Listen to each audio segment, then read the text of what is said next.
ఆయన సన్నిధిలో చేరి ఆయనను మహిమపరచేటువంటి ధన్యత భాగ్యం ఆ దేవాతి దేవుడు నాకు ఇచ్చినందుకు ఆయనకు స్తుతులు చెల్లిస్తూ ఉన్నాను. హల్లెలూయా హల్లెలూయా. లేఖన భాగంలోనికి వెళదాం. కీర్తనల గ్రంథం 16వ కీర్తన. కీర్తనల గ్రంథం 16వ కీర్తన 11వ వచనము. జీవ మార్గములో నీవు నాకు తెలియజేసేదవు. నీ సన్నిధిని సంపూర్ణ సంతోషము కలదు. నీ కుడి చేతిలో నిత్యము సుఖములు కలవు. దేవుని నామానికి మహిమ కలుగును గాక. హల్లెలూయా హల్లెలూయా. కీర్తనకారుడైన దావీదు ఆయన సన్నిధిని గురించి మాట్లాడుతూ ఆయన సముఖముల గురించి వివరిస్తూ అన్నటువంటి మాట, నీ సన్నిధి సంపూర్ణ సంతోషము కలదు. అనేక పర్యాయాలు ఆయన సన్నిధిలో ఏముంటూ ఉన్నదో తెలియకనే మందిరాలకు వెళ్తా ఉంటాం. ఆయన సన్నిధిలో ఏమి దాచాడో నీ కొరకు నా కొరకు ఎరుకనే కాలాన్ని గడిపేస్తూ ఉంటా. ఎప్పుడైనా ఏ వస్తువైనా ఏ యంత్రమైనా దానిని గురించినటువంటి పూర్తి అవగాహన ఉన్న దినమున మాత్రమే దానిని 100కి 100 మనం చక్కగా వినియోగించుకోగలం. దానిని గురించిన పరిజ్ఞానం నీకు లేకపోతే, ఆ విలువైనది నీ దగ్గర ఉన్నా దానివల్ల ప్రయోజనం లేదు. ఒక విలువైన ఫోన్ ఉందనుకుందా, యాపిల్ 15 ఉంది ఇప్పుడు మార్కెట్లో. 1,50,000 పెట్టి కొన్నాడు. దాన్ని ఎలా వాడుకోవాలో తెలియకపోతే ఫోన్ మాట్లాడటానికి మాత్రమే వాడేది అనుకో. 1000 రూపాయలు పెట్టి ఓకే 1100 కొనుక్కున్నా కూడా ఆ మాటలో మాట్లాడుకోవచ్చా. కానీ 1,50,000 పెట్టి కొంటున్నాడు అంటే దానిని ఎలా వాడుకోవాలో తెలిసిన వాడై ఉండాలి. లేకపోతే అంత ఖర్చు పెట్టి కూడా దానిలో ఇవ్వబడినటువంటి కార్యాలను వాడుకోలేడు. అదే రీతిగా మందిరములో ఆయన సన్నిధిలో ఏమి ఉంది, దాన్ని ఎలా పొందుకోవాలి అన్నది కనుక మనం ఎరగగలిగితే అది మన జీవితాలకు ఆశీర్వాదాన్ని ఇచ్చేదిగా ఉంటున్నది. భక్తుడు అన్నాడు, ఆయన సన్నిధిలో సంపూర్ణ సంతోషము కలదు. ఆ సంతోషం కూడా ఎలాంటిదయ్యా అంటే, ఏదో ఒక కామెడీ షో చూసినట్టు గంట సేపు ఉండేటువంటి నవ్వు కాదు, లేదా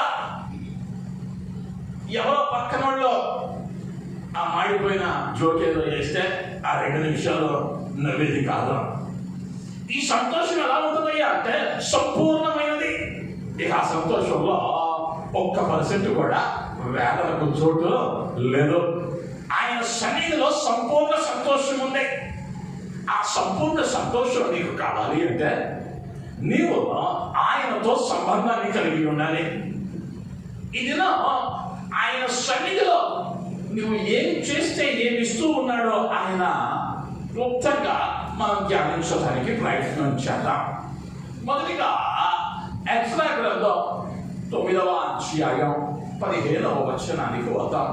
ఎజ్రా గ్రంథం 9:15.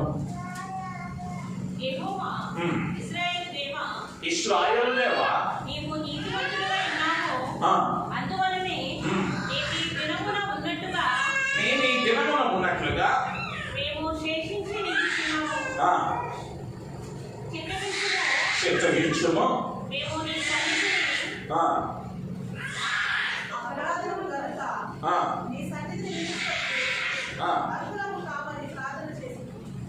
అర్హులము కామని ప్రార్థన చేస్తున్నాం.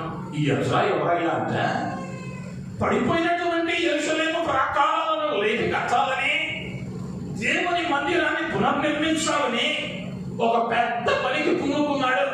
ఇప్పుడు అంటా ఉన్నాడు, అయ్యా నీ ఎదుట నిలవబడటానికి మేము అర్హులమో కాము, మేము పాపులమై ఉన్నాం. మాకు ఆ అర్హత లేదు. ఏం చేస్తా ఉన్నాడయ్యా మందిరంలో ఎజ్రా గారు అంటే ఒప్పుకుంటూ ఉన్నాడు తన పరిస్థితిని, తన స్థితిని ఒప్పుకుంటూ ఉన్నాడు, తనలో ఉన్న లోటుపాట్లను ఒప్పుకుంటూ ఉన్నాడు.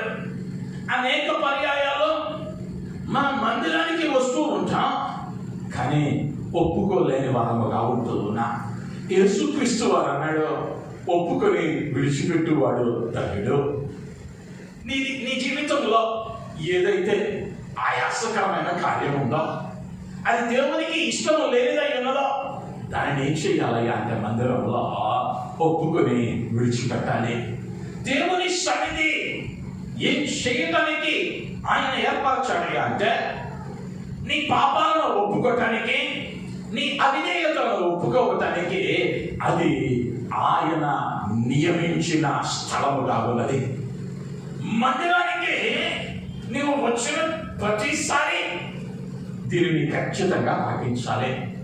ఎందుకయ్యా అంటే పరిసయ్యుడు సొంకరి మందిరానికి వెళ్ళారు.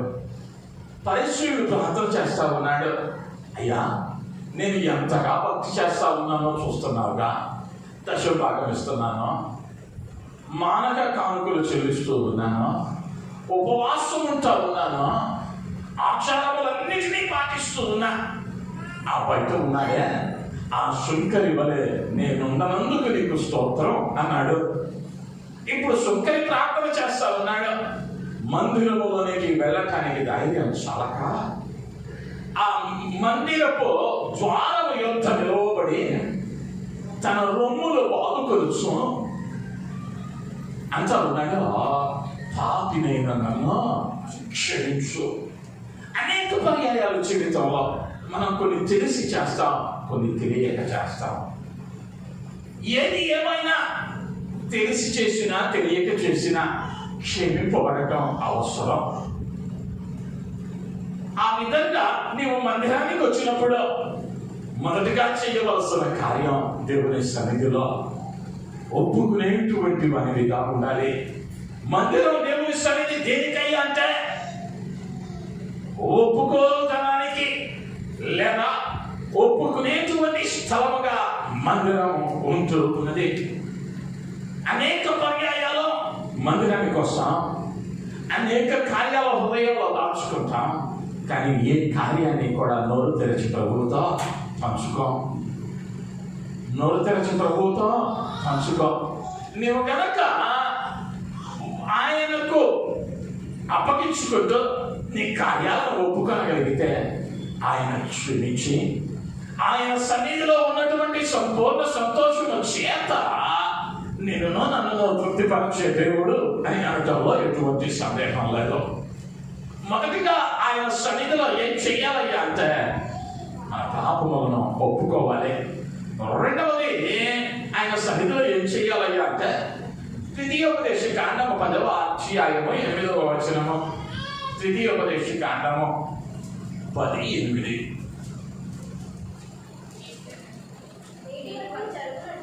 నేటి వరకు జరుగునట్లు యెహోవా నిబంధన మందసమును మోయుటకు యెహోవా సన్నిధిని నిలుచుటకును ఆయనను సేవించి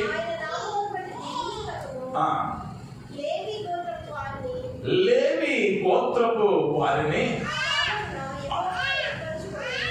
ఆ కాలమున యెహోవా ఏర్పరచుకొనెను. దేవుని నామానికి మహిమ కలుగును గాక. పాత నిబంధన చరిత్రలో మందిరం లేదు. మోషే కాలంలో దేవుని మందసం వారి మధ్య ఉండేది. ఇప్పుడు ఆ మందసాన్ని మోయటానికి, ఆ దేవుని స్థలంలో నిలిచి ఉండటానికి లేవి గోత్రపు వారిని ప్రభువు ఏర్పాటు చేసుకున్నాడు. మందసము దగ్గర నిలిచి ఉండటం అంటే ఆయనను ఆరాధిస్తూ ఉంటాం. మందసము దగ్గర నిలవబడటం అంటే ఈ లేవీలైనటువంటి యాజకులు నిత్యము ఆయనకు స్తుతులు చెల్లిస్తూ ఆయనను ఆరాధించే స్థలం. అంటే మందిరానికి వచ్చిన నీవు నేను ఏం చెయ్యాలయ్యా అంటే ఆరాధించే వారంగా ఉండాలి. ఆయన మందిరంలో ఏమున్నదయ్యా అంటే ఆరాధన ఉంటూ ఉన్నది. భక్తులు అన్నారు, నువ్వు కనుక ప్రార్థన చేస్తే నీ ప్రార్థనను దూతలు ఆయన దగ్గరకు తీసుకొని వెళ్తారు. అదే నువ్వు ఆరాధన చేస్తే నీ స్తుతుల మీద ఆయన ఆసీనుడవుతాడు. అంటే పరమందు ఆసీనుడైన ప్రభువు నీ స్తుతుల మీదకు దిగి వస్తూ ఉన్నాడు. ఆరాధన మందిరంలో ఉండాలి. ఆ ఆరాధనలో నీవు ఒక భాగమై ఉండాలి. ప్రక్కన వాళ్ళు ఆరాధిస్తూ ఉన్నారుగా అని మౌనంగా ఉంటే సరిపోదు. ఎక్కడైతే ఆరాధన ఉందో ఆ స్థలంలోనికి ప్రభువు దిగి వస్తూ ఉన్నాడో, ఎక్కడైతే ప్రభువు దిగి వస్తూ ఉన్నాడో అక్కడ అద్భుతం జరుగుతూ ఉంది. షడ్రక్, మేషక్, అబేద్నెగో అనేటువంటి ముగ్గురు యవనస్తులు అగ్నిగుండంలో వేయబడ్డారు. అగ్నిగుండంలో వేయబడిన వాళ్ళు ఏం చెప్తూ ఉన్నారయ్యా అంటే పాటలు పాడుతూ ఆయనను స్తుతిస్తూ ఉన్నారు. ఇప్పుడు నెబుకద్నెజరు రాజు చూశాడు, మనం వేసింది ముగ్గురినే కదా, నేను ఇప్పుడు నలుగురిని చూస్తా ఉన్నాను. అంటే ఏం జరిగిందయ్యా అంటే దేవుడే వారి మధ్య నిలువబడిన వాడిగా ఉంటూ ఉన్నాడు. హల్లెలూయా, హల్లెలూయా. అపోస్తలుడైన పౌలు చెరసాలలో ఉన్నాడు. పౌలు శీలలో రాత్రి కాలమందు పాటలు పాడుతూ ఉండగా ఖైదీలు వినుచుండిరి.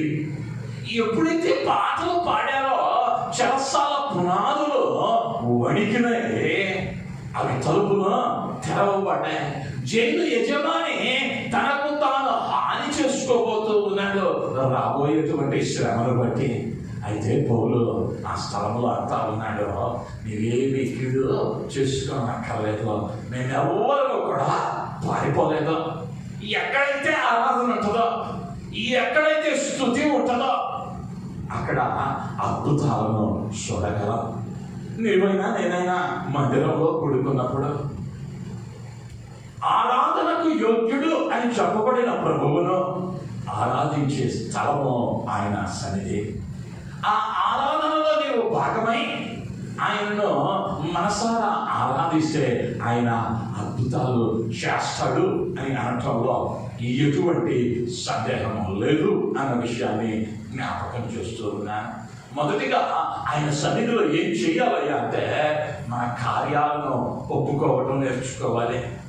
రెండవదిగా ఆయన సన్నిధిలో ఏం చెయ్యాలయ్యా అంటే ఆయనను ఆరాధించాలి. ఏదో వచ్చాం, కాసేపు కూర్చున్నాం, వెళ్ళిపోయాము అని అంటే అది నీ జీవితానికి ప్రయోజనం కాదు. వచ్చిన నీవు ఆయన ఆరాధించగలిగితే నీ జీవితంలో మార్పు. నీ వెళుతూ ఉన్నటువంటి ఇబ్బందికరమైన పరిస్థితులలో ఆయన నిన్ను విడిపించే దేవునిగా ఆయన ఉంటున్నాడు. మూడవదిగా గమనించగలిగితే ద్వితీయోపదేశ కాండము 18వ అధ్యాయము 5వ వచనం. నిత్యము యెహోవా నామమున నిలిచి సేవ చేయుటకు నీ గోత్రములన్నిటిలోనూ అతనిని అతని సంతతి వారిని నీ దేవుడైన యెహోవా ఏర్పరచుకొని ఉన్నాడు. దేవునామానికి మహిమ కలుగును గాక. హల్లెలూయా.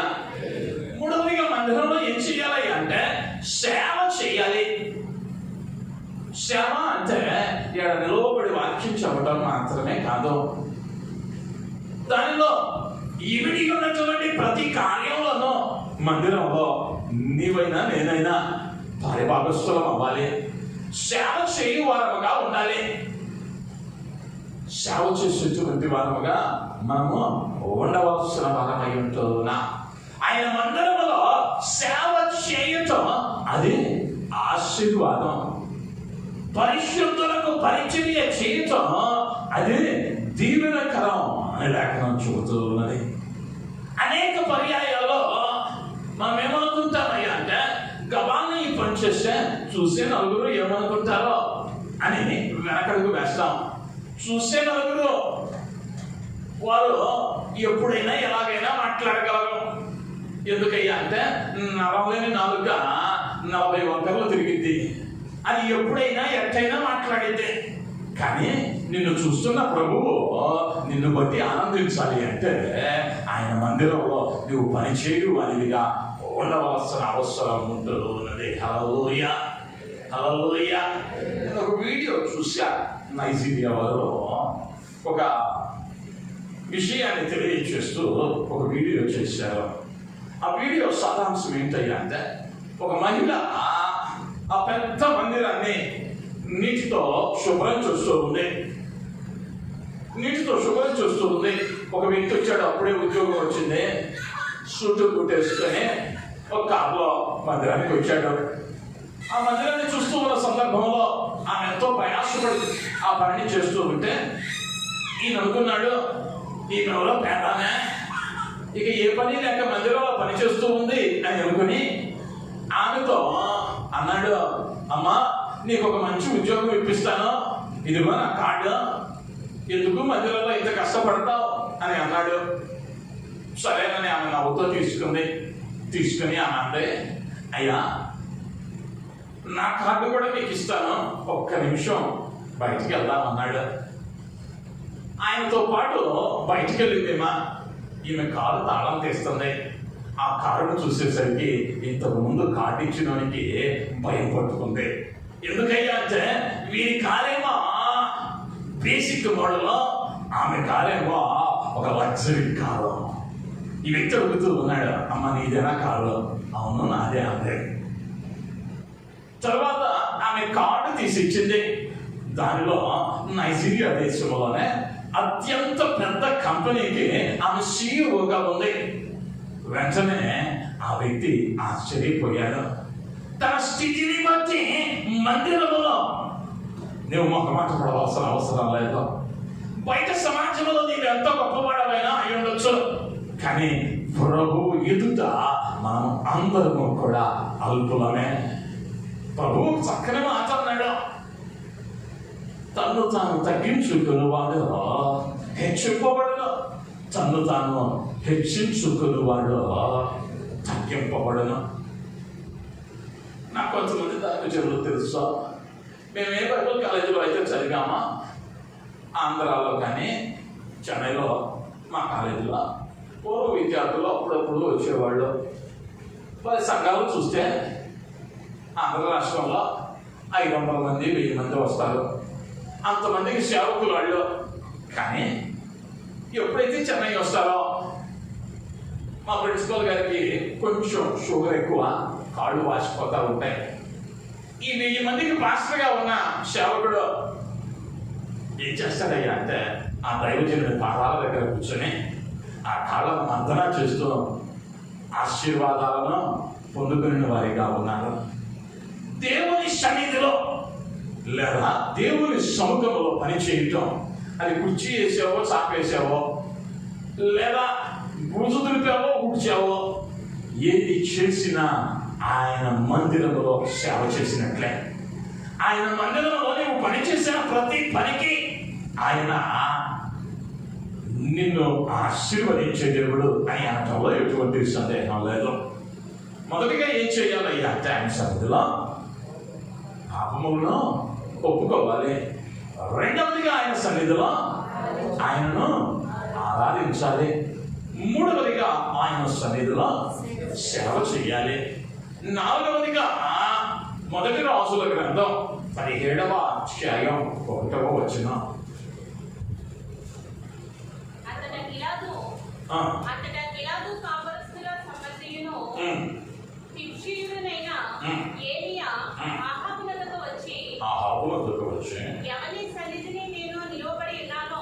ఎవని సన్నిధిని నేను నిలవబడి ఉన్నానో ఇశ్రాయేలు దేవుడైన చాలా అదే ఉన్నానికి మహిమ కలుగుతుందాక. హల్లెలూయా. ఏలి అంటూ ఉన్నాడో, నేను ఎవని సన్నిధిని నిలవబడి ఉన్నానో ఇశ్రాయేలు దేవుడు అంటే అహాబుతో అంటూ ఉన్నాడు, అయ్యా నా సహవాసం నా సంబంధం ఎవరితోనయ్యా అంటే ఇశ్రాయేలీయుల దేవుడైనటువంటి యెహోవాతో. మందిరంలో ఏముండాలయ్యా అంటే సహవాసం ఉండాలి. మందిరంలో సహవాసం ఉండాలి. ఆయన సన్నిధిలో సహవాసము అన్నది ప్రాముఖ్యం. ఆ సహవాసము మొదట ఎవరితో ఉండాలయ్యా అంటే నిన్ను తన రక్తమిచ్చి కొన్నటువంటి ప్రభువుతో నీకు సహవాసం ఉండాలి. ఎప్పుడైతే ఆయనతో సహవాసం ఉన్నదో నీకు నీ జీవితం స్థిరపరచబడింది. నీకు చక్కని ఆలోచన చెబుతాడు. నీ స్నేహితుడు ఉన్నాడు అనుకుందాం. నీ స్నేహితునితో వారి ఇబ్బందిలో నువ్వేం చేస్తావయ్యా అంటే చక్కని ఆలోచనిస్తావు. అదే దారిని వెళ్ళేవాడు ఒకడు ఉన్నాడు అనుకుందాం. వానికి వాడు ఎంతటి పరిస్థితుల మధ్యలో ఉన్నా వానికి ఏం చేయమయ్యా అంటే సలహా ఇవ్వం. ఎందుకయ్యా అంటే వానికి నీకు ఎటువంటి సంబంధం లేదు. అదే నీ మిత్రుడైనప్పుడు వానికి చక్కని ఆలోచన చెబుతూ ఉన్నా అంటే ప్రభువుతో ఎప్పుడైతే నీ సహవాసము సంబంధము ఎక్కడయ్యా కట్టబడాలి అంటే మందిరంలో కట్టబడాలి. ఆ ప్రభువుతో సంబంధాన్ని కలిగి ఉండాలి. ఆ ప్రభువును నిత్యము అడగాలి. నీవు అయ్యా నిన్ను కలిగి నేను నడిచే విధానాన్ని నాకు దయచేయమని నిత్యము ఆయన సహవాసమును కోరుకునే వారిగా నీవైనా నేనైనా ఉండాలి. ఆయనతో సహవాసం ఉండాలి. ఆయనతో సహవాసం నీకుంటే ఆయన వద్దన్నది నువ్వు చెయ్యవు. ఆయన చెయ్యమన్నది నువ్వు చెయ్యకుండా ఉండవు. ఆయన చాలా స్పష్టంగా చెప్పాడు. ఎవరితో సహవాసము చేయకూడదో చెప్పాడు. మొదటి కీర్తనలో దుష్టుల ఆలోచన చొప్పున నడవక, పాపుల మార్గమున నిలవక, అపహాస్యతలు కూర్చుండు చోటున కూర్చుందక. నీ సహవాసం ఎవరితో ఉండకూడదు అంటే పాపులతోనూ దుష్టులతోనూ. నీ సహవాసం ఎవరితో ఉండాలి అంటే పరిశుద్ధులతో ఉండాలి. నీ సహవాసం ప్రభువుతో ఉండాలి. మొదటిగా ప్రభువుతో ఉండాలి ఆ సహవాసం. రెండవదిగా సేవకునితో ఉండాలి ఆ సహవాసం. మూడవదిగా నీ తోటి విశ్వాసితో నీకు సహవాసం ఉండాలి. సేవకునితో ఎందుకు ఉండాలి అంటే నీ కొరకు నిత్యము ఒక నీరు కాచువాడు కాబట్టి, నీ కొరకు ప్రభువు యొక్క వ్యాజ్యమాడువాడు కాబట్టి నీ సేవకునితో మొదట నీకు సహవాసం ఉండాలి. తోటి విశ్వాసంతో ఎందుకు సహవాసం ఉండాలి అంటే కొన్ని పర్యాయాల్లో మనం వెనకడుగు వేస్తూ ఉన్నప్పుడు మనల్ని తట్టి లేపడానికి, మనల్ని ప్రోత్సహించడానికి ఒక తోటి విశ్వాసి మనకు అవసరం. ఎప్పుడైతే ఆయన సన్నిధిలోనే ఉంటా ఉన్నావో ఈ సహవాసము అనబడిన దానిని నీవైనా నేనైనా అలవరుచుకొనవలసిన వారం అయి ఉంటున్నా. అయితే అనేక పర్యాయాలు సహవాసాన్ని కలిగి ఉంటాం. అది ఆశీర్వాదకరమైన సహవాసం కాదు. కొన్ని సహవాసాలలో దేవుని పేరుతో సహవాసాలుగా కూడి పాపము చేత ప్రభువును కన్నీరు పెట్టిస్తూ ఉన్నటువంటి సహవాసాలను మనం గమనించగలం. నేను అనేక పర్యాయాల్లో తెలియచేస్తూ ఉన్న మాట, నీ మాట ఎలా ఉండాలి అంటే అది ఉప్పు వేసినట్లుగా అవునంటే అవును, కాదంటే కాదు. అది ఎప్పుడు వస్తుందయ్యా అంటే ఆయనతో సహవాసము కలిగి ఉన్నప్పుడు. ఆయనతో నీకు సహవాసం ఉంటే ఆయనలా నువ్వు మార్చబడతావు. ఆయనలా నువ్వు మార్చబడతావు. 6 నెలలు సహవాసం చేస్తే వాళ్ళు వీళ్ళు అవుతారు, వీళ్ళు వాళ్ళు అవుతారంట. ఆ ప్రభువుతో మనం ఎన్నో ఏళ్ళుగా సహవాసం చేస్తూ ఉన్నాం అని అనుకున్నాం. కానీ ఆ పరిశుద్ధుని రూపంలోనికి మనం మార్చబడగలిగామా? ఆయన ఆలోచించిన విధంగా, ఆయన క్షమించిన విధంగా మనం క్షమించగలుగుతూ ఉన్నామా? ఆయనలా ప్రేమించగలుగుతూ ఉన్నామా? ఇవి ఏమీ మనలో లేవంటే మన సహవాసం ఇంకను బలపడవలసిన అవసరం ఎంతైనా ఉన్నది అన్న విషయాన్ని నేను జ్ఞాపకం చేస్తూ ఉన్నాను. తర్వాత మనం గమనించగలిగితే మొదటి రాజుల గ్రంథం 18వ అధ్యాయం 15వ వచనం. ఎవరి సన్నిధిని నేను నిలవబడి ఉన్నాను, నిజముగా ఈ దినమున నేను ఆహాబును దర్శించుదని చెప్పుచున్నాను. ఆహాబును దర్శించుచున్నానని చెప్పాను. దేవుని నామానికి మహిమ కలుగును గాక. చదవబడినటువంటి వాక్యాన్ని మనం గమనించగలిగితే దానికి ముందు జరిగినటువంటి కార్యం ఏంటయ్యా అంటే, ఒక వార్తను వింటూ ఉన్నాడు ఈ యొక్క ఏలియా ప్రవక్త. ఎప్పుడైతే ఆ వార్తను విన్నాడో ఆందోళనలో పడ్డాడు. యెజబెలు ప్రభు యొక్క ప్రవక్తలను హతము చేస్తూ ఉంది, సంహరిస్తూ ఉంది. ఎప్పుడైతే ఆ మాట విన్నాడో దూరంగా వెళ్ళిపోదాం అనుకున్నాడు. ప్రభు అన్నాడు, అయ్యా కొన్ని దినముల వరకు ఇక్కడ వర్షం ఉండదు, కరువు, నీవు కెరీతు బాగా ఒడ్డుకు వెళ్ళు, అక్కడ నేను నిన్ను పోషించదును అని చెప్పి కాకుల చేత ఆహారము పంపి పోషిస్తూ ఉన్నాడు. అయితే ఇప్పుడు ఈ ఏలియా ప్రవక్తకు యెజబెలును బట్టి భయం కలిగింది. ఆమె నుండి తప్పించుకోవాలన్న ఆతృతతో బలహీనుడై కెరీతు బాగా ఒడ్డున ఉన్నాడు. అయితే ఇప్పుడు అంటా ఉన్నాడు, నేను ఎవరి సన్నిధిని నిలవబడుతున్నా. ఇప్పుడు ఏమవుతూ ఉన్నాడయ్యా అంటే, బలహీనునిగా మారిన ప్రవక్త ఇప్పుడు బలపరచబడతా ఉన్నాడు. ఆయన సన్నిధిలో ఏమున్నదయ్యా అంటే, నీ బాధలలో నీవు కృంగిపోయి ఆయన యుద్ధకు వస్తే ఆయన నిన్ను బలపరచే దేవుడు. యోహాను సువార్త 1వ అధ్యాయము 1వ వచనంలో అంటాడు, ఆది యందు వాక్యము ఉండెను, వాక్యము దేవుని యొక్క ఉండెను, వాక్యము దేవుడై ఉండెను. ఆ దేవుడై ఉన్న వాక్యము నిన్నేం చేసిందయ్యా అంటే బలపరచింది. ఆ దేవుని వాక్యము నిన్నేమని చేసిందయ్యా అంటే, నీవు కృంగిన స్థితిలో నుండి నిన్ను పైకి లేపేదిగా ఉంది. నీ బాధ ఏదైనా కావచ్చు, ఆయన మాట్లాడితే ఆ బాధ నీకు బాధగా అనిపించదు. ప్రభువు నీతో మాట్లాడాడు అనుకుందాం తన లేఖనాల ద్వారా. నువ్వు ఎంతటి ఇరుకు గల మార్గంలో వెళ్తా ఉన్నా తెలియని ధైర్యాన్ని ఆ మాట మనకిచ్చేదిగా ఉంది. ఎప్పుడైతే ఆయన మందిరంలో నువ్వు ఉంటావో ఆయన నిన్ను బలపరుస్తాడు. ఆయన లేఖనాల ద్వారా, ఆయన పరిశుద్ధుల మాట ద్వారా ఆయన ఏం చేస్తూ ఉన్నాడయ్యా అంటే బలపరచే దేవుడు అయ్యుతూ ఉన్నాడు. ప్రవక్తలను మనం గమనిస్తూ ఉంటాం. మోషే అంటున్నాడు, అయ్యా నేను వీరిని కన్నానా? ఈ 40 లక్షల మంది ప్రజల భారాన్ని నా మీద మోపనేలా, నేను చచ్చినా మేలో అని అంటా ఉన్నాడు. ఎంత కృంగిపోతే గనక, ఎంత వేదనలో గురైతే గనక మోషే గారు ఆ మాట అంటాడు.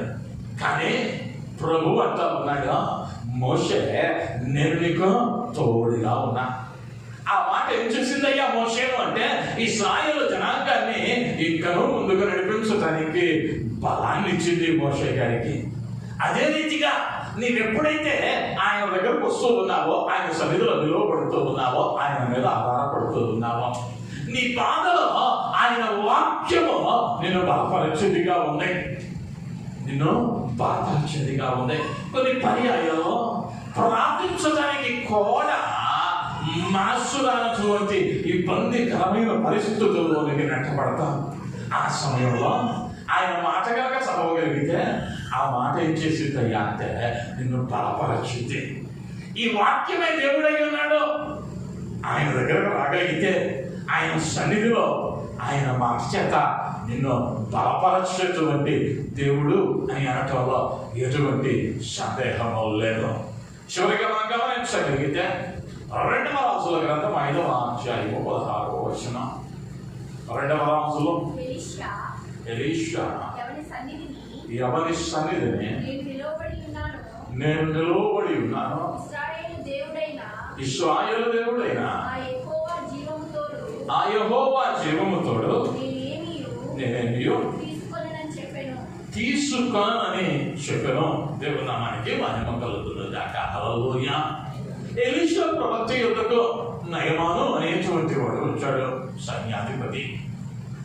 ఈ నయమాను కుష్ఠవ్యాధితో బాధపడుతూ ఉన్నాడు. ప్రవక్త అయిన ఎలీషా అన్నాడు, యోర్దాను నదిలోనికి వెళ్ళి 7 పర్యాయాలు మునగవయ్యా, నీకున్న వ్యాధి తొలగిపోయింది అంటే ఇతడు అనుకుంటూ ఉన్నాడు, నా ఇంటిలో ఉన్న చిన్నది చెప్పగా వచ్చింది, నీవు నా గాయము తగిలిదవేమోనని, నన్ను ముట్టి స్వస్థపరచదవేమోనని నేను వచ్చానయ్యా, ఇవేమో యోర్దానికి వెళ్ళమంటా ఉన్నావు అని అంటే కొంచెం సరుగుకున్నా మళ్ళా వెళతా ఉన్నాడు. యోర్దానులో మునిగాడు 7 పర్యాయాలు. పసివాని దేహము వలె శరీరము మార్చబడింది. ఇప్పుడు కృతజ్ఞతతో వచ్చాడు. ఎలీషా గారికి కొన్ని బహుమానాలు ఇవ్వబోతూ ఉన్నాడు. ఇప్పుడు ఎలీషా గారు అంటూ ఉన్నాడు, నేను ఎవరి సన్నిధిలో నేను ఉన్నానో ఆ దేవుని జీవముతోడో నాకేమియో అక్కరలేదో, నేనేదియో తీసుకున్నాను అంటే ఈ ఎలీషా ప్రవక్తకి ఏమున్నదయ్యా అంటే స్వాతంత్రం ఉంది. తీసుకోవచ్చు, తీసుకోకపోవచ్చు. ప్రవక్త ఎలా ఉన్నాడయ్యా అంటే స్వతంత్రము కలిగిన వ్యక్తిగా ఉన్నాడు. ఎప్పుడైతే దేవుని సన్నిధిలో నీవు ఉంటావో, ఎప్పుడైతే ఆయన రక్తములో కడగబడతావో, నీవైనా నేనైనా స్వతంత్రులము అన్న విషయాన్ని జ్ఞాపకం చేసుకోవాలి. కానీ కొన్ని పర్యాయాలు ఆయన సన్నిధిలో మనం ఉండకుండా లోకములో కలవటము వలన బందీలముగా మార్చబడుతూ ఉన్నా, అనేకమైన అలవాట్లకు, అనేకమైన కార్యాలకు, అనేకమైనటువంటి వస్తువులకు బానిసలముగా మారిపోతూ ఉన్నా. ఆయన దగ్గర ఏమి ఇస్తాడని నీకు ఆయన సన్నిధిలో స్వతంత్రతను ఇస్తాడు. ఆదిలోనే ప్రారంభించాడు ఆ కార్యాన్ని. ఆది కాండంలో మనం గమనిస్తాం, ఏదైనా తోటలో ఆదాము అవ్వలను చేసిన తరువాత ప్రభు అన్నాడు, ఈ తోటలోనే ప్రతి వృక్షము ఫలము మీరు తినవచ్చు, కానీ ఆ మధ్యలో ఉన్నటువంటి మంచి చెడులో తెలియచేసేటువంటి చెట్టు ఫలము మాత్రం మీరు పూజించకూడదు. అది తిను దినమున మీరు నిశ్చయముగా చచ్చెదరు. స్వేచ్ఛనిచ్చాడు ప్రభువు. ఆ స్వేచ్ఛనిస్తే ఆ స్వేచ్ఛ సరైన రీతిలో ఉపయోగించుకున్నాక ఆజ్ఞను అతిక్రమించి పాపంలో పడ్డారు. ప్రభువు నీ ముందు నా ముందు 2 మార్గాలు ఉంచాడు. నేను అనుకుంటాను, ప్రభువు ఆయన అనుకుంటే ప్రపంచమంతా ఒక్క సెకండ్లో క్రైస్తవ్యంలోనికి మారిపోయింది. ఎందుకయ్యా అంటే సూర్యుడు కలుగును కాక అంటే సూర్యుడు కలిగింది, చంద్రుడు కలుగును కాక అంటే చంద్రుడు కలిగింది. అదే రీతిగా ప్రపంచంలోని ప్రతి మానవాళి నన్ను వెంబడించు వారిగా అగుదురు కాక అని ఆయన ఒక మాట అంటే దానిలో ఎటువంటి సందేహం లేదో అయిపోయింది. కానీ నా ప్రభువు ఎవరయ్యా అంటే విశ్వాసికి స్వేచ్ఛనిచ్చి వీడు నాతోనే ఉంటాడా, నా మాట వింటాడా, నాతో కలిసి నడుస్తాడా అని పరీక్షించేటువంటి దేవుడు అయ్యుంటూ ఉన్నాడు. దేవుడు నామానికి మహిమ కలుగును కాక. హల్లెలూయా, హల్లెలూయా. ఆయనలో ఏమున్నదయ్యా అంటే స్వాతంత్రం ఉన్నది. ఆయనలో స్వాతంత్రం ఉన్నది. ఏ పనిని కూడా ఆయన నిన్ను బలవంతంగా చేయించేటువంటి వాడు కాదు. స్వేచ్ఛనిచ్చాడు. ఆయన అన్నాడు, నీ ముందు 2 దారులు ఉన్నాయి, ఒకటి ఇరుకైనది, 2 విశాలమైనది. ఇరుకైన మార్గము జీవములోనికి నడిపిస్తూ ఉన్నది, విశాలమైన మార్గము నాశనం వైపు వెళుతా ఉంది. ఏ మార్గాన్ని ఎంచుకుంటావా నీ ఇష్టం. అదే రీతిగా ఆయన ఇచ్చేటువంటి స్వాతంత్రం కావాలి అంటే, ఆయన ఇచ్చేటువంటి విడుదల కావాలి అంటే ఆయన సన్నిధిలో ఆయనతో నువ్వు సంబంధాన్ని కలిగి ఉండాలి. 6 కార్యాలను మనం గమనించాం. ఆయన సన్నిధిలో ఏం చెయ్యాలయ్యా అంటే పాపాలను ఒప్పుకోవాలి. ఎప్పుడైతే నీ పాపాలను ఒప్పుకొని వాటిని విడిచిపెట్టావో నిన్ను ఆయన కుమారుడిగా కుమార్తెగా ఆయన మార్చుకొని నీ ప్రతి అవసరాన్ని ఆయన తీర్చేవాడై ఉంటూ ఉన్నాడు.